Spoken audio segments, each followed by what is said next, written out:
रसोई में माइका। उषा की बेटी नैना की शादी को अभी कुछ ही दिन हुए थे। जहां एक तरफ नैना शादी के बाद नए परिवार में सामंजस्य बिठाने की कोशिश कर रही थी, वहीं उसकी मां उषा बेटी के मुंह में बेचैन थी। बचपन से लेकर आज तक उषा ने बेटी की हर ख्वाहिश को पूरा किया था। इसलिए जब भी वो बेटी की कोई भी पसंदीदा डिश बनाती, उसे यही लगता कि किसी बहाने उसकी बेटी भी आकर अपनी पसंद की डिश चख सके। कितने दिन हो गए माँ आपके हाथ की कढ़ी चावल नहीं खाए। आज सचमुच ना मुझे आपके हाथ की कढ़ी चावल की बहुत याद आ रही है। आपको याद है कढ़ी में पकौड़े खाने के लिए मैं भैया से कितना झगड़ा करती थी? अरे बेटा याद है, सब याद है।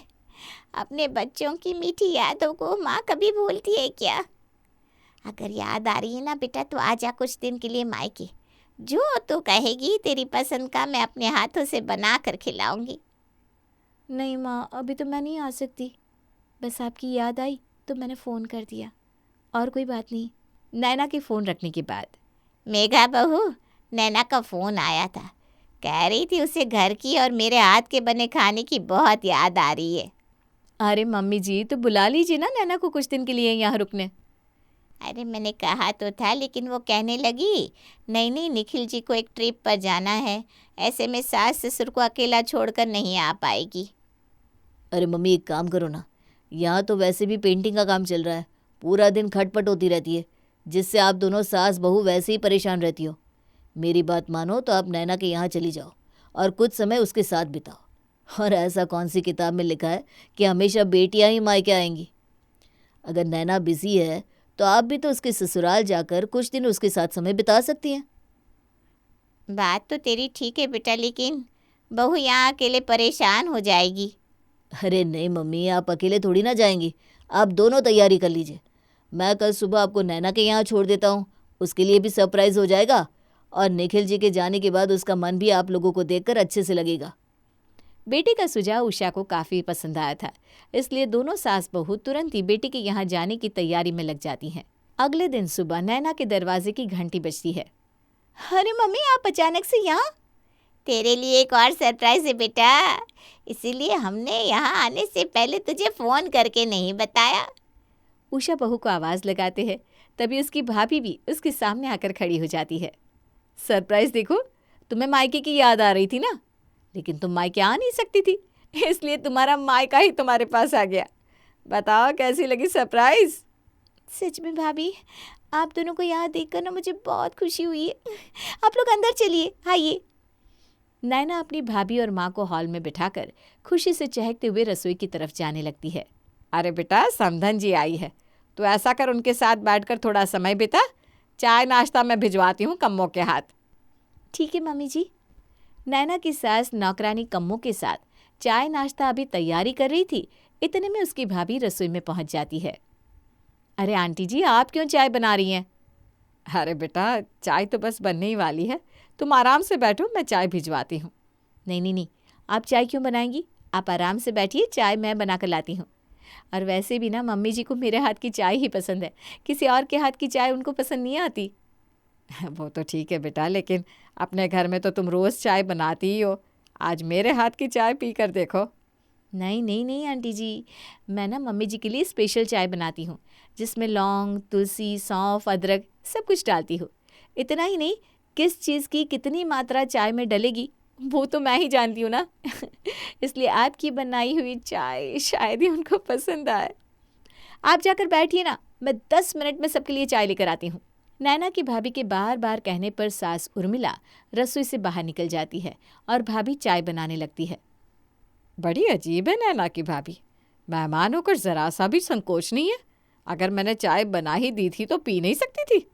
मेरे हाथ की चाय पीने से कुछ बिगड़ तो नहीं जाता? और सबसे बड़ी बात कि किसी के घर जाने के बाद इस तरह से कौन कहता है मम्मी जी मेरे अलावा किसी और के हाथ की चाय नहीं पिएंगी? नैना की सास को उसकी भाभी की ये बातें थोड़ी खटक गई थी, लेकिन फिर भी घर आए मेहमानों का वो अपमान नहीं करना चाहती थी। और बताइए बहन जी, कैसे हैं आप लोग? घर पर सब लोग कैसे हैं? आने से पहले आपने कोई सूचना भी नहीं दी, वरना हम थोड़ी तैयारी करके रखते तो आप लोगों को कष्ट नहीं होता। अरे बहन जी, इसमें कष्ट वाली क्या बात है? अपनी बेटी के घर आए हैं, कोई मेहमान थोड़ी ना है कि हमारे स्वागत में आपको कुछ विशेष इंतज़ाम करने होंगे। और रसोई की चिंता आप बिल्कुल छोड़ दीजिएगा। मैं और मेरी बहू है ना, हम मिलकर सब संभाल लेंगे। अरे नहीं नहीं बहन जी, आप लोग क्यों संभालेंगे? आप तो हमारे मेहमान हैं। आप आराम से बैठकर बस हमें आज्ञा दीजिए। अपनी पसंद नापसंद बताइए, बनाकर खिलाने की जिम्मेदारी तो मेरी और नैना की है। अरे बहन जी, आप तो जानती हैं कि माँ का दिल कैसा होता है। बिटिया को अपने हाथ से पकाकर उसकी पसंद की चीज़ें खिलाने का ना बड़ा मन करता है। अब शादी हो गई है तो नैना रोज़ रोज़ मायके तो आ नहीं सकती। अब अगर हमें मौका मिला है उसके ससुराल आकर कुछ दिन साथ रहने का, तो मुझे बनाकर उसे खिलाने दीजिए ना। उषा के बार बार जिद करने पर अंत में उर्मिला हार मान जाती है और अपनी समधन उषा और उनकी बहू को अपनी रसोई सौंप देती है। अगले दिन नैना के ससुर कहते हैं, सुनती हो निखिल की माँ, आज नाश्ते में थोड़े से पकोड़े बना लो। अरे भाई, कई दिन हो गए गर्मा गर्म पकोड़े नहीं खाए, और फिर समधन जी भी आई है तो पकड़े बना लोगी तो अच्छा ही होगा। ठीक है पापा जी, मैं अभी बना कर लाती हूँ। अरे नैना, तुम्हें पकोड़े बनाने की क्या ज़रूरत है? तुम जाओ, जाकर आराम करो। मैं तुम्हारे लिए गर्मा गर्म पकोड़े बनाती हूँ, बिल्कुल वैसे ही जैसे तुम्हें पसंद है। सच भाभी मुझे तो सच में आपके हाथ के पकोड़े बहुत पसंद है। जब आप अदरक वाली चाय और गर्मा गर्म पकोड़े बनाती थी ना, तो मेरा तो खुशबू से ही मुंह में पानी आ जाता था। अरे तो फिर देर किस बात की है? आज ही खिलाती हूँ तुम्हें गर्मा गर्म पकोड़े और अदरक वाली चाय। थोड़ी देर रुक जाओ बस। ननद को पकोड़े खिलाने का वादा करके नैना की भाभी रसोई में पहुंच जाती है और पकोड़ों की तैयारी करने लगती है। अरे बेटा, पकोड़े बना रही हो तुम, तो मैं ऐसा करती हूँ, थोड़ी सी चटनी पीस देती हूँ। और निखिल के पापा है ना, उनको चटनी से ही पकोड़े खाने अच्छे लगते हैं। अरे नहीं नहीं नहीं, चटनी की क्या ज़रूरत है? पकोड़े तो अदरक वाली चाय के साथ ही स्वादिष्ट बनते हैं। और मैंने कहा ना, रसोई की जिम्मेदारी आप मुझ पर छोड़ दीजिए। मैं सब कुछ बनाकर थोड़ी देर में तैयार करके डाइनिंग टेबल पर लगाती हूँ। अरे बेटा, लेकिन तुम्हें चाय से पसंद है तो तुम चाय के साथ खा लो, लेकिन निखिल के पिताजी चाय के साथ पकोड़े नहीं खाएंगे। अरे आंटी जी, मेरी बात मानकर आज आप मेरे हाथ के स्पेशल पकोड़े चाय के साथ खाकर देखिए, तब आपको समझ में आएगा कि मेरे हाथ के पकोड़े में जादू है, जादू। अरे क्यों चटनी बनाकर पकोड़े का टेस्ट खराब करना? नैना की सास बार बार चटनी पीसने के लिए कहती रहती है, लेकिन नैना की भाभी अपने आगे उनकी चलने ही नहीं दे रही थी और वो चाय से पकोड़े खाने की बात पर अड़ी हुई थी। उर्मिला के लाख कोशिश करने के बाद भी नैना की भाभी हाथ पकड़कर उन्हें रसोई से बाहर निकाल देती है। जब मैं कह रही हूँ कि हमें चटनी से पकोड़े खाने हैं, तो इसमें क्या ज़बरदस्ती है कि हम ज़बरन उनकी तरह चाय से पकोड़े खाएं? अरे भाई, अपना अपना टेस्ट होता है। ये छोटी सी बात इसे समझ में क्यों नहीं आ रही? मम्मी जी, मुझे ना कढ़ी पकोड़े खाने का बहुत शौक है। अब जब नाश्ते में पकोड़े बन रहे हैं तो ऐसा करते ना, लंच में कढ़ी चावल बना लेते। इन्हीं पकोड़ों को कढ़ी में डाल देंगे और लंच भी तैयार हो जाएगा। अच्छा ठीक है बेटा, बना लेना तू। लेकिन मम्मी जी, मुझे कढ़ी बनानी नहीं आती। मेरे मायके में तो हमेशा मेरी मम्मी कढ़ी बनाती थी। अच्छा ठीक है, मैं तुझे बताते जाऊंगी, तुम बनाना। ऐसा करने से तू सीख भी जाएगी कि कढ़ी कैसे बनाते हैं। ठीक है मम्मी जी। नैना जैसे ही रसोई में कढ़ी बनाने के लिए पहुंचती है, पीछे से उसकी माँ और भाभी भी रसोई में आ जाते हैं। अरे बहन जी, ये क्या कर रहे हैं आप लोग?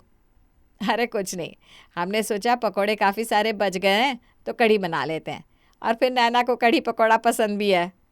वो तो ठीक है, लेकिन ये कढ़ी में आप अजवाइन क्यों डाल रही हैं? और इतना सारा बेसन डालकर बनाएंगे ना तो कढ़ी गाढ़ी हो जाएगी। आप ऐसा करिए, छोड़िए कढ़ी, मैं बनाती हूँ। अरे नहीं नहीं बहन जी, ऐसा कुछ नहीं है। हमारे यहाँ इसी तरह से कढ़ी बनाई जाती है, और हम तो इतने सालों से अजवाइन में छोंक कर ही कढ़ी खा रहे हैं। अरे तो आज तक आप गलत तरीके से कढ़ी बना रहे थे। कोई बात नहीं, मैं सही तरीके से कढ़ी बना देती हूँ। आज आप मेरे हाथ की कढ़ी खाकर देखिए, उंगलियाँ चाटते रह जाएंगे। अरे लेकिन हमें थोड़ी गाढ़ी कढ़ी पसंद आती है। अब थोड़ा कम बेसन डालेंगे तो कढ़ी उतनी गाढ़ी नहीं बनेगी, और निखिल के पापा को ना पतली कढ़ी बिल्कुल पसंद नहीं। अरे बहन जी, कढ़ी का तो मतलब ही होता है हल्का भोजन। कढ़ी को मट्ठे से बनाया जाता है, इसलिए इसे मट्ठे की तरह ही पतला होना चाहिए, तभी तो उसमें असली स्वाद आता है। मुझे तो लगता है आज तक आपने असली कढ़ी खाई ही नहीं। चलिए, अब मैं आपको कढ़ी बनाना सिखा देती हूँ। नैना की माँ की बात सुनकर अब तो उर्मिला बिल्कुल चिढ़ गई थी। अरे 30 साल हो गए मेरी शादी को, आपके कहने का मतलब क्या है, हैं? कि मैं 30 साल से गलत तरीके से कढ़ी बना रही हूँ? देखिए बहन जी, सही गलत जैसी कोई बात नहीं होती। जो जैसा खाता है उसे वही अच्छा लगता है। लेकिन आपको तो ऐसा लगता है कि हमारे यहाँ बनने वाला खाना सब गलत तरीके से बन रहा है और जो आप बनाते हैं वही सही है। अरे मम्मी छोड़िए ना, क्या आप भी छोटी छोटी बातों पर नाराज़ हो जाती हो। अच्छा, मुझे ना आपसे कुछ ज़रूरी बात करनी है। उर्मिला की बेटी रश्मि ने जब रसोई में माँ के सुर बिगड़ते हुए देखे तो वो उसे पकड़कर अपने कमरे में ले आई। अरे माँ, क्या हो गया था आपको? अरे वो 4 दिन के लिए आए हैं, मेहमान है हमारे घर में। कोई बात नहीं, अगर वो अपने तरीके से कढ़ी बनाना चाहते हैं तो बनाने दीजिए ना। आपको क्या परेशानी है? वो बना कर खिला रही है तो आप आराम से बैठ कर खाइए ना। अरे ये बात नहीं है बेटा, वो बना रही है और हम बैठ कर खाए, इसमें कोई गलत बात नहीं है। लेकिन वो हमारे घर में अपनी मनमानी चला रही है। हमारा किया हुआ हर काम उन्हें गलत लगता है, हर चीज़ में अपनी नाक घुसाती है वो। अरे ये बात तो उनको भी समझ में आनी चाहिए ना कि वो मेहमान है तो मेहमान की मर्यादा में रहे। अब मेहमान हर चीज़ में इंटरफेयर करेंगे तो किसी को अच्छा नहीं लगेगा। अब ये क्या बात हुई कि मैं 30 साल से गलत तरीके से कढ़ी बना रही हूँ?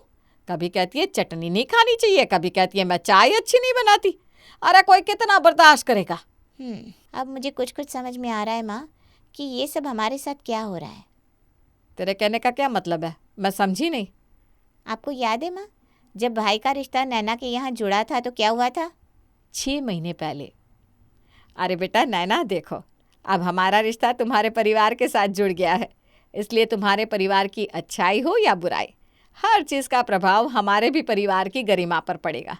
इसलिए अपने परिवार को कहना आज तक उन्होंने जो किया सो किया, लेकिन अब विशेष ख्याल रखें। मैं आपकी बात का मतलब नहीं समझी मम्मी जी। आपको किस बात से समस्या है, साफ साफ कहिए ना। देखो बेटा, जब तुम्हारी मम्मी ही ऐसे बेहुदे कपड़े पहना करती है तो तुमसे हम क्या ही उम्मीद लगाए। ब्याहने लायक बेटी हो गई है और सूट सलवार पहनकर रिश्तेदारों के सामने आ जाती है। अरे कुछ तो ख्याल रखना चाहिए ना अपनी और हमारी इज्जत का। सास से फ़ोन पर खरी खोटी बातें सुनने के बाद नैना अपनी माँ को सूट की जगह साड़ी पहनने को कह देती है। बेटी की सास का अपने पहनावे पर कमेंट सुनकर उषा को बहुत बुरा लगता है। निखिल ने बताया कि तुम्हारे पापा एक छोटा सा लॉन बुक कर रहे हैं। देखो बेटा, हमारे 4 रिश्तेदार आएंगे, इज्जत की बात है। पापा से कहो कोई फार्म हाउस बुक कर ले, रोज़ रोज़ तो बेटी की शादी होती नहीं। अच्छा, मैंने देखा है तुम्हारी माँ को चटक रंग बहुत पसंद है, लेकिन उनसे कहना बेटी की शादी में उसे ही चमकने का मौका दे।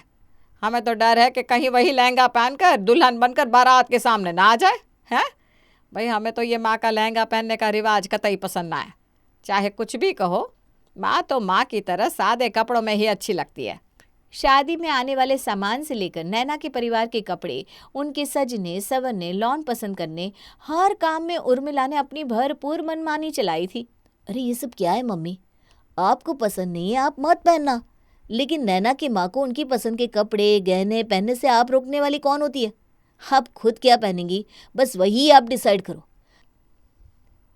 नैना और उसका परिवार क्या पहनेगा, कैसे अरेंजमेंट करेगा, कहाँ करेगा, उनसे आपका क्या लेना देना? ये सब उनकी समस्या है ना। उनकी अपनी भी तो कुछ इच्छाएं रही होंगी ना अपनी बेटी की शादी को लेकर, तो करने दो ना उन्हें अपने मन की।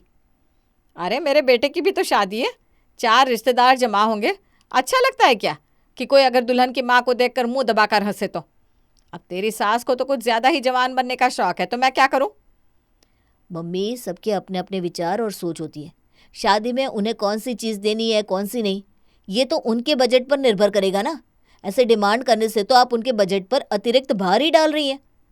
बेटे का इस तरह अपने होने वाले ससुराल का बात बात में पक्ष लेना उर्मिला को कतई नहीं सुहाया था।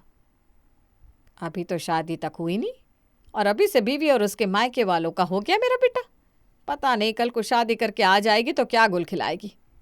बेटे के समझाने पर भी उर्मिला को अपनी गलती का कोई एहसास नहीं था, बल्कि होने वाली बहू और उसके परिवार की जिंदगी में दखल देना वो अपना अधिकार समझ रही थी। किसी तरह शादी संपन्न हुई और नैना अपने ससुराल पहुंच गई।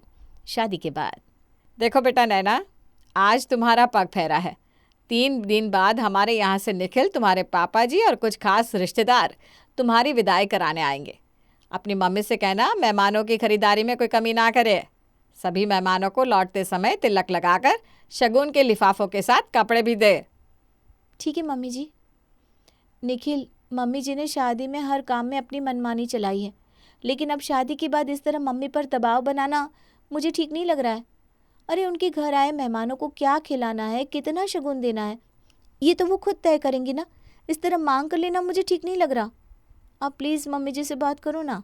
मम्मी, भाभी बार बार भाई से कह रही थी कि वो आपको समझाए, लेकिन आप समझने का नाम नहीं ले रही थी। जैसे उस समय आपने अपनी सीमाओं को पार करके उनके हर मैटर में अपनी टांग अड़ाई, आज वही रवैया तो वो आपके साथ अपना रही हैं, ताकि आपको एहसास हो सके कि जब कोई हमारे पर्सनल मुद्दों पर खुद निर्णय लेता है और ज़रूरत से ज़्यादा दखल देता है तो कैसा लगता है।